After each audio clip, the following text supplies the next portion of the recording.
Mike Portnoy here. I am an obsessive compulsive freak. One of my many obsessions is collecting. Drums is one of my biggest obsessions. This is what I do. Other biggest obsession, which is film. One Sabian cymbal that I'm obsessed with, be my very own signature cymbal, the Max Stax. The coolest things in my life, but also one of the most dangerous things in my life, is how easily I can become obsessed with things that I like. And when I'm into something, it's full blown. I don't casually get into anything. Here we are in my home theater. Most musicians opt for a home studio. I opted for the home theater because in addition to music, which is obviously one of my biggest obsessions, as I am a musician and a musical artist, when I come home, I want to surround myself with my other biggest obsession, which is film. I've always been into film since I was a kid, and I have my top 10 directors along that wall. On the other wall, I have like my other top 20 directors, and then beyond that, I have another wall of DVDs, which is just A through Z of everything else. And my taste is pretty eclectic, but I tend to not like typical Hollywood action stuff. My taste is more into independent stuff, foreign films, just quirky kind of styles. Like I said, once I'm into something, I become obsessed with it. And if I discover a new director, I see one of his films, then I immediately have to go out and collect every DVD that he's made. And I mean, if you were to look at the walls here in my theater, some of my favorites of all time are up on the walls. Clockwork Orange, one of my all-time favorites. In fact, I have Malcolm McDowell tattooed on me because Stanley Kubrick is my all-time hero. So I could relate to the role of a film director because he's the person that's going to oversee everything. My role all those years in Dream Theater was very much like that, overseeing everything. I can watch a Stanley Kubrick film or a David Lynch film or a P.T. Anderson film and just study the craft of it. To look at the way the cinematography and the editing and all of those elements, I can relate to them as a musician and as an artist, and I apply it to what I do with music. One of my many obsessions is collecting. I guess I'm a candidate almost for that TV show Hoarders, except I keep everything very meticulously organized. So I am definitely the type that collects everything and can't throw stuff away. But luckily, I keep it very neat. And as you see behind me, amongst other things, is my CD collection. I mean, that might be 10,000 CDs, I don't know, but I've lost track. Every single CD in that collection is meticulously organized alphabetically and chronologically. One of my favorite games that I play with my kids is that I'll go to the other side of the room and then just have them point to one CD and I could tell you exactly what it is. If somebody was to come in here and move a couple of them around, I would definitely know. Nowadays, I still collect CDs, but I obviously do a lot of downloading as well, so I have so much of my music in digital form. In fact, I carry with me 4 different iPods on tour. The 160 gig iPod isn't enough for me, so I have several of them, and I have one for live albums and bootlegs and demos, and then one for all my favorite artists. In addition to collecting tremendous amounts of CDs and DVDs, I also cannot throw away a magazine.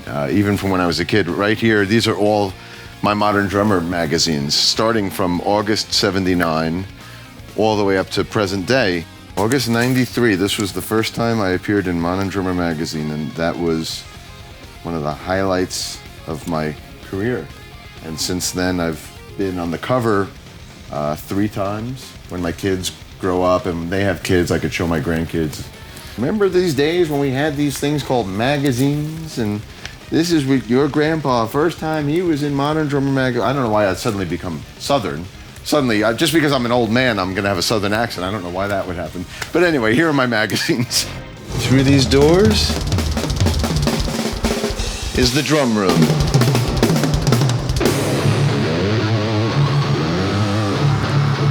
Obviously, drums is one of my biggest obsessions. This is what I do. I hit things. What's on display here is 3 of my tribute kits. I have my John Bonham tribute kit, which Tama made for me when I did my Hammer of the Gods band. This is my Keith Moon tribute kit, which Tama made for me when I did my Amazing Journey tribute band. And this is my Neil Peart tribute kit, signed by Neil. Thanks, Neil. And this was the kit that Tama made for me when I did my Cygnus and the Sea Monsters tribute band. And all three of these kits are exact replicas to Neil and Bonzo and Keith Moon. And all three were so much fun to play, and all very, very different.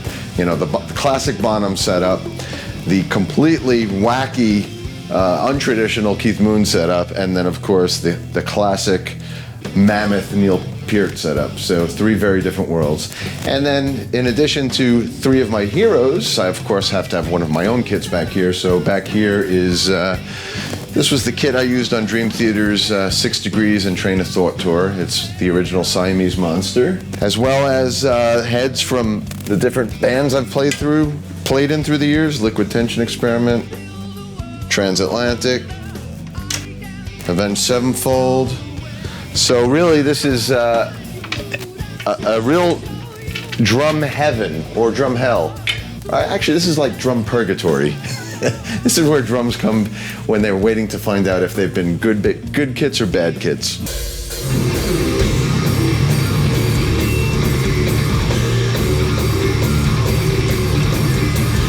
I've always played a wide array of Sabian cymbals, and I love them all. But I guess if I had to pick one Sabian cymbal that I'm obsessed with, it would have to be my very own signature cymbal, the Max Stax.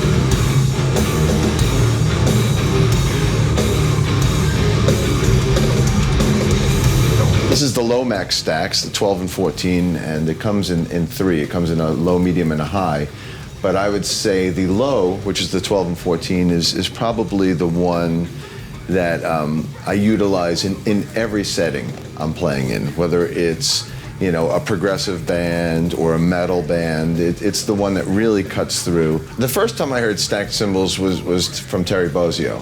And at the time that I developed my Max line with Sabian, named after my son Max, by the way, at that time, Terry didn't have the radius cymbals that Sabian now offers. So I wanted to develop a set of stacks of my own. And in addition to being able to ride on them or play accents with them, I mean, those kind of double bass patterns, which is a big part of Terry's style, and it has become a big part of my style as well. The stacks were great for that, and I have 3 sets of stacks on my kit, so I can actually do a lot of double-handed, you know, accents between the kick drums and the snare and the stacks. And I've always loved stacked cymbals because they're kind of the perfect combination of a China cymbal as well as a percussive, you know, effect cymbal. So the stacks really cuts through. You could kind of ride on it like a China or a ride, or you could do accents on it. And it's one of those cymbals that just carries through no matter what project or band I'm playing.